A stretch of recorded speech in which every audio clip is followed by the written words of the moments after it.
Hello, you are tuned into Tesh Talk TV. My name is Tesh Beckham. Please make sure you like, subscribe, and comment on my videos. Um, I would love your feedback, your experiences as it relates to what I'm talking about. Any encouraging and motivational words that you may have for others, especially the youth. My target is the youth. Of course, if this is benefiting others, of course, I want to help anyone that I can. I feel like I can help parents better understand their children. I feel like I can help children better understand their parents, especially helping children cope and deal with things that they're experiencing, to know that it's not going to always be that way. One of the things that I would like to say is please be as positive as possible. Remember, everyone's experience is different. My experience may not be yours, and you may not agree with it or like it. That's not what I'm here for. I'm only here to share as a form of therapy for myself, also as a form of motivation and encouragement for my students and any other youth that this can aid and help. Another thing that I will also be doing is I will be sharing with you some of my poetry. I will be sharing with you other videos. This page is just me, who I was, how I learned, how I grew, where I'm at now, my family.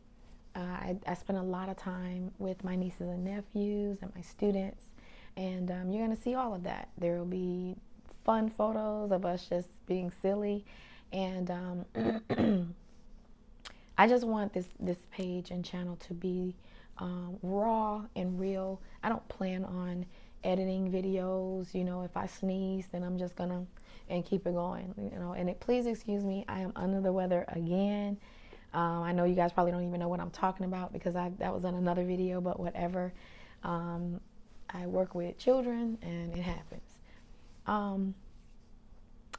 So I left off in the last video, the first video, I left off with me being at the airport and my relatives meeting us there. One of the relatives who had me for a while, who potty trained me, that's how I will label them, because I don't plan on really calling too many names unless they're comfortable with it, and I don't feel like they are. The ones who potty trained me had a daughter, and we were very, very, very, very close. We're close in age, and they used to dress us alike. And I thought it was a social worker, but after I thought about it, I was like, it probably wasn't her. But someone bought us like matching jewelry. Like, you can still buy the little plastic jewelry sets at like Dollar Tree or the dollar store or whatever. And like, we knew each other. We were very happy to see each other. I remember being very excited. And one of my memories, fast forwarding, is that the other relative who ended up with me, because the ones who potty trained me didn't keep me this time, the grandmother did. And she, in my opinion, tore my relationship. She ripped us apart, the other little girl, her granddaughter. And we actually spoke about that later on as adults. We talked about like how close we were and how she just, I guess, didn't care or didn't like it or didn't want it. And she ruined that bond and love that we had. And it's still something that kind of bothers me to this day. I'm working on a lot of forgiveness and growth. It's very easy for you to hold on to the negative, especially like with me. I can see how it has affected my life in different ways. You know what I mean? For the most part, I am a very positive person. I used to be very pessimistic, especially when I was a teenager. I was very suicidal when I was a teenager. A lot of people didn't know that, who went to school with me. I was suicidal as a young adult as well because, life sucked. But I don't know, like I Okay, so let me stick to the story. So once I get here, I told the story about the belt. It was just one thing after the other, like me going over to a cousin's house and then washing my hair and her um, knocking me down a flight of stairs. And then once she found out I was okay, asking me if I was okay, and I said yes, and then beating me after that because I didn't listen to her and I let them play in my hair. And, like it was just always something. I remember we had these little onesies. They still make them now for little girls with the little straps, and it's like shorts and a tank top tied together, like sewn together. Some people call them rompers. I had on one of those. I think I had come home from, like, we didn't have aftercare. I didn't stay at aftercare. We had it, but I didn't stay at it. She had like friends and people who would keep me for her. And I think we had just gotten home and she had asked me to go change. I can't remember because once she made me nervous, like everything else just went out the window. So she loved her lawn and she loved to water her lawn herself with the hose. And I think I came out and I had on, let's say she told me to put on the purple one. I came out in the brown one. That was a problem. So she started screaming at me. At this point, I'm assuming that I was already getting the hell beat out of me because she made me very nervous. And I remember like freezing and then turning and then running in the house. And then I remember digging in the drawer. I couldn't dig up the clothes, like rummage through the clothes because they had to be neat and they had to stay neat. You guys know that movie, Mommy Dearest? If you don't, look it up. Just imagine living like that and getting your ass beat up. Yeah, it ain't cute. But I was trying to be neat with the clothes and fast, and then also find whatever one she was talking about. Whatever she was describing, I didn't understand. So I picked out another one and I put it on. And I go outside. And then she yells at me again. She's like yelling like she's about to murder you. That's how she is, aggressive. That's how she was. She passed away this September, like a few months ago. August, the end of August. And, okay, so that happened like 3 times. After the 3rd time, she drenched me with the hose. Like, you know how if you've ever seen civil rights movement and blacks protesting and the police officers like hosing them, that's how I felt. I mean, I was probably like 3. I was really little. I'm short now, so I was a little person, petite. She drenched me, but while she's drenching me, she's telling me to get my ass in the house. So, like, there's so much going through my head, like, okay, I gotta do what she says, because if I don't, she's gonna be mad. But then I was like, but if I go in the house, I'm gonna wet the floor. And then she's gonna beat me because I wet the floor. But then she's gonna beat me because I didn't go in the house. Sorry. Like, scared. So I start running back and forth and running back and forth and running back and forth and running back, like literally, like, and I didn't know what to do. I do know, I think she wet me again. And of course, she beat me. And beatings always are worse when you're wet. Again, please excuse me. I know you guys can see my nose is red. I'll look a mess. But I'm here. I'm determined to get these videos out. I remember that. I just remember a lot of beatings. I remember being yelled at a lot. I remember being confused a lot. I remember crying a lot. I remember being very angry.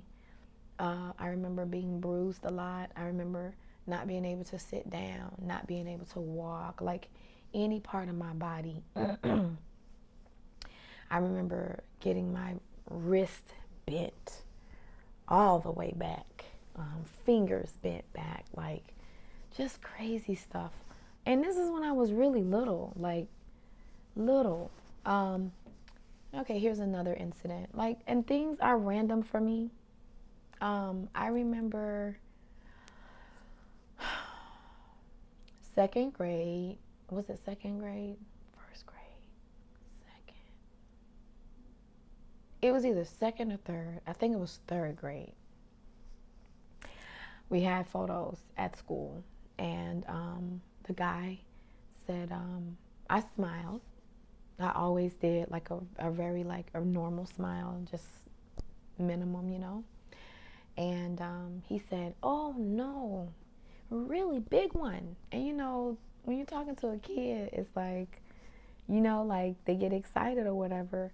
And you know what's so crazy is that when I met my mom, my real mom told me that her smile was one of the things that was one of her best assets and that people loved her smile. And I get a lot of compliments on my smile today and as an adult. But anyways, so he said, "No, give me a really big one." And I gave him a really big one, like ear to ear. And he said, "Good job," you know. And I don't know if it was his point, his goal to mess the pictures up or whatever. But I did what he told me. I was excited. I was okay about that. You know, that's what you do with kids. You get them excited about the picture. Well, when the photos came in, I got yelled at. I got in trouble because she said I destroyed the pictures. I messed them up because the pictures were ugly because I smiled too hard and too big and I looked like Mickey Mouse. Yeah, I think I was like 7 or 8. Um, I just remember feeling like I was alone. There was a lot of crying. I wasn't the only one that was going through that. We had a neighbor. If you were inside the house, to the right. If you were outside of the house, to the left. Her name was Kissy. I will say her name. She's deceased. I won't give her last name. I remember seeing pictures of her when she was a baby. She was a beautiful baby. She was so pretty. She was being raised by old people as well. And they were like ghetto, like, I don't know, like, I don't want to say trashy, but like, I don't know, like they had roosters in their yard. Like they were really weird, like farm like. And the story was that they never had any children and that there was a girl who got pregnant somewhere in Fort Lauderdale. This is before I even knew what a Fort Lauderdale was, but I remember this story. And the girl got pregnant with Kissy's mom. So this at the time is Kissy's grandmother. And this girl had a baby and the neighbor wanted a kid. So she bought the girl, raised her, probably in the slums of hell. And then that girl repeated the cycle that her mother had done and got pregnant as a teenager and had Kissy. And I don't know what went on in that house, but she did not stay there. And then they kept Kissy. She brought Kissy there. And they raised Kissy probably the same way they raised her mom. And I remember me and Kissy, like, I was already a little ditzy because I was kind of I was very sheltered. But like we went places, not a lot, but like we did church and you know stuff like that. I don't know what the hell they did next door. I just feel like Kissy just got up and was like plucking pigs, plucking ducks and chickens and shit. I don't know. Like I don't know. Besides school, I feel like I don't know what was going on over there. To be honest with you, I really feel like it was. If my situation was on 10, hers was on 20. I think that there was other stuff going on over there. But she was really like weird. I don't know, like they were strange and they made her strange. And she was a beautiful girl and she had this long, curly, wavy, froey hair. It was so pretty. And she was like a milk chocolate with a caramel tint in her skin. She was a really pretty girl. And you know, now that I'm older and work with children, teach children, and stuff like that. I'm reflecting now as an adult. When I was a kid, she was annoying Kissy. She used to get on my nerves. She was annoying. But the one thing that we had in common was that our home lives were not the best. And I remember one time I went over there. It was very rare that I was allowed to go over there, but I used to do her hair. And she showed me a homemade whip that had like a handle, and it looked like someone took a bunch of old belts and they cut them into strips, and they, oh my God, it was, and it was hidden under like it wasn't really like a sofa. I don't know what it was, but it was long like a sofa, but it wasn't a sofa. And I remember her showing that to me and telling me, this is what they beat me with. I remember that. And like, I don't know, like I think that kind of changed. I kind of treated her like my annoying little sister after that. She still got on my nerves, but I think I was a little bit more compassionate as far as I could be. I think that I was a little mean sometimes as a kid because I know I was mean sometimes. Now as an adult looking back, I know it's because of my frustration, because of things that were going on in my house. I snapped and lashed out at some of my friends at school. I bullied a lot of people. Like there's a couple of students that I would love to apologize to, for picking on them and stuff like that. Like I think about them randomly as an adult because now I feel bad. And now that I am an adult and I experienced what I experienced, I do also know that in particular, this one child, I know he was being neglected, abused in every which way, shape, form, or fashion, like not bathing, not eating. I know his parents like smoked cigarettes all day, and he probably was being beaten and molested. Who knows? But I know now as an adult that he was being abused as well. And we used to torment that little boy. And he wasn't little. He was big and big. I remember just not being allowed to use the bathroom, just crying a lot, not being able to express myself, being confused about a lot of things that I did wrong. Sorry. Never really quite understanding what I'd done wrong, and therefore repeating it, and then getting in trouble again and again. And then she would say, oh, you're doing this on purpose. You know what you're doing. You're doing it on purpose. And, like, you know. She was a very angry person. It's so funny because that was one of the first things somebody said when she passed away. Oh, yeah, that was a mean woman. That was one of the first things I heard from someone on the outside commenting about her passing. I feel like I know that she always talked about being an orphan.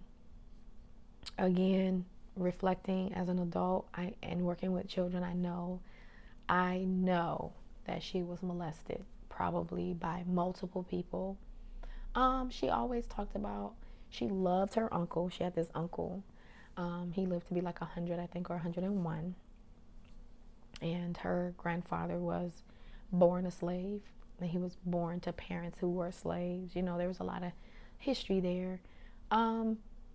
Her uncle is her dad's brother. And she talked a lot about, I think that her uncle was like her connection to her dad. She talked about how her mom died when she was like 10 months old. She didn't really know what happened to her. She said all they said was that she just swole up and passed and died when she was a baby. She was very hurt because she felt as if her dad abandoned her and her brother and left them in Georgia to bounce from house to house to house. Now, her mother is my great grandmother's sister. So you have my great grandmother and you have her mother. And then her mother had her. And my great grandmother had my grandfather. Now these two are first cousins. Now my grandfather has my dad and my dad has me. And then some kind of way I end up all the way back up here with this person. Everybody always asks how. I don't know what went on with that. Anyways, that'll be on down the road. But she always talked about how, like he kind of left them up there and they bounced. It was a bunch of sisters. My great grandmother was one of her mother's sisters, and she bounced from house to house. She had an Aunt Theo. I remember that name. They were poor. She talked about eating like pieces of fat. They call it fat back with cornbread. That was it, like a chunk of fat about this big and a piece of cornbread, or the broth from collard greens with a piece of cornbread if you're lucky. Pig brains and eggs, pig feet, just talked about being poor, struggling. And then her then moving down to Florida from Georgia and seeing her dad has built all of these homes in Boca. He married this other woman and is raising all of her children. And so you just left me and my brother in Georgia? Okay. So, there's a lot of hurt there, I feel.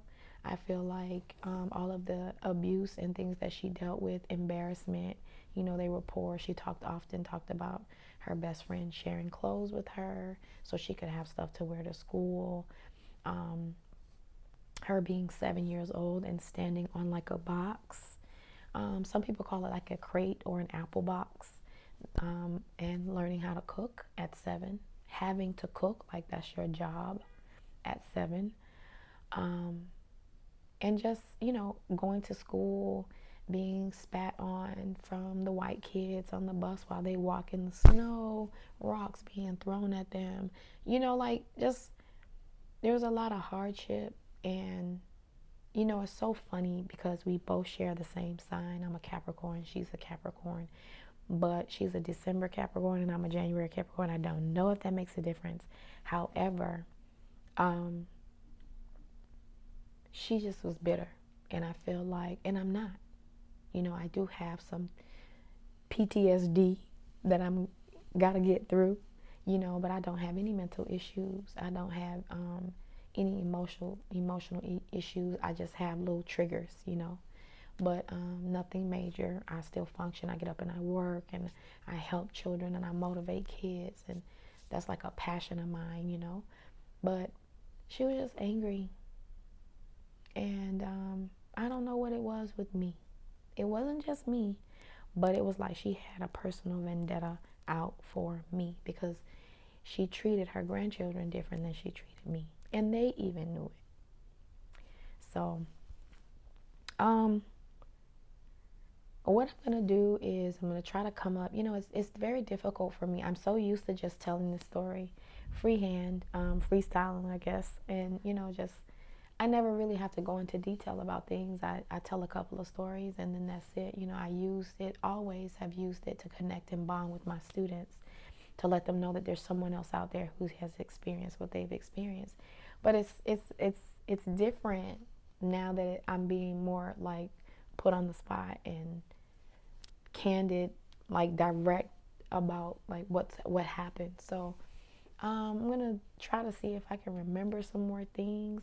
There were so many things that happened to me in the house, but it was just a lot of beatings, a lot of being scared, like not knowing if I was walking right. I just trying to figure out how to walk in the house.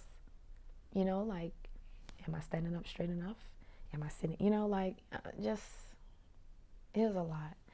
So I'm gonna leave it off at. I'm gonna leave it here, and again, I'm just reflecting. I'm hoping that there is someone out there who will understand and know that if you are being abused in any way, tell somebody. And sometimes it might take you telling more than one. I told some aunts when I was about 8 or 9 years old, and they left me there and they did absolutely nothing about it. And these were my father's sisters. They came to visit me and they did nothing about it. And I will never forget that. And now that I'm older, the face that they gave me was like, okay, well, we love you. Okay, we'll see you next time. And I was showing them the cuts, and they weren't fresh. They were old, but I was like, she beats me and she hurts me. Nothing left me there. And sometimes it might take you telling more than one person. Tell them. Tell a teacher, tell whoever. Call Channel 7 News, whoever. Channel 10, Channel 4, whatever damn channel you got. Because it's not right. Now, there's different forms of discipline, but when you are beating children and you're telling them that they're ugly and they're stupid and they're not going to be anything, and you're bending back their fingers and you're not feeding them and you're not bathing them and just crazy foolishness, no. And you hate them because they look like they daddy. No one told you to sleep with their dad. And if you just get over it, y'all ain't together anymore, you're not together, it's okay. The child is here. Love them. Oh, you're going to be just like your dad, or you ain't going to be shit, or you're ugly, or you're stupid. It's not right. And you can be damaging someone. Like, I do feel sometimes that my life has been a little delayed because of the things that I went through. I feel like there are subconscious blocks that I'm not aware of that have prevented me from moving further faster. And if I can prevent a parent from mistreating their child, if I can prevent a child from committing suicide, if I can motivate and encourage a child to keep going, or motivate and encourage a parent to pick yourself up and get over your own issues, because the kid is here now, and do what's right. That's my goal. And I don't have the gentleman's name, and I probably won't say his name out of respect for him and his family. But one of my students, who I also affectionately call my godson, told me about a young man who recently committed suicide because he was depressed. And he said, my student explained to me that the thing that everyone said was, oh, he was so friendly and he was so popular and everyone knew him and he wore nice clothes, name brand clothes, and like nobody knew. And he was getting ready to go to a D1 school, and this was his senior year. And I say, you know what? Nobody knew what was going on with me when I was in school. Everyone deals with grief and depression and sadness and anger differently. For me, I am more comical. If you see me and I'm too goofy, I either need a nap or something's going on in my life that ain't the best. You understand? So you can't. And in my house, like, I had nice clothes. I had designer clothes. I had name brand clothes.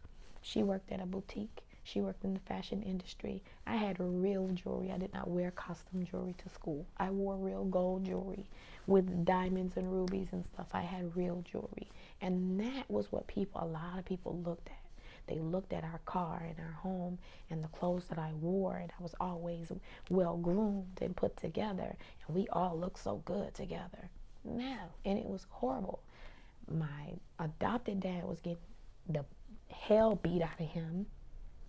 I remember she took a tea kettle and she bashed his face in with it, and his tooth popped up and went down the hall. But we got it made. Everybody wished. I remember my god sister was telling her daughter, oh yeah, she was so spoiled when she was growing up. She was so spoiled. And I was like, no, I was not. Materialistically, yes. So in going back to this kid, you know what my student told me? He said, Ma, if he would have had you, he'd still be here. How many teachers overlooked? How many friends overlooked? How many adults overlooked Nobody knew. Everybody get out of your own head. Be more aware. Study the patterns of your students. I do understand that working in the school board in Florida is so horrible. The pay is horrible. The kids do say and are whatever they want to do, say, and be. They wear whatever they want. They say whatever they want. They curse in front. They do whatever. But at the end of the day, you still have a job to do with these kids. So get out of your own head sometimes, because you could be saving a life. Like I said, I was very suicidal, especially when I was in high school. And I thought about myself when I heard about this young man. And you know, my nephew said, "Dang, auntie, you know, he was really good academically and good football player. In a couple of years, he could have saved his family." Like that. So start paying attention, because there are a lot of teachers who overlooked me. All right. Again, my name is Tesh Beckham. I'm going to leave off with that. My condolences to his family. Again, I will not be mentioning too many names when I do my videos, but that is why I'm here. My students told me that I'm supposed to do this because I can reach more kids, and that's going to be my goal. And I'm going to leave it at that. I'm Tesh Beckham. You are tuned into Tesh Talk TV. Please make sure that you subscribe, comment, and like my videos. All right? Thank you so much. Have a good night.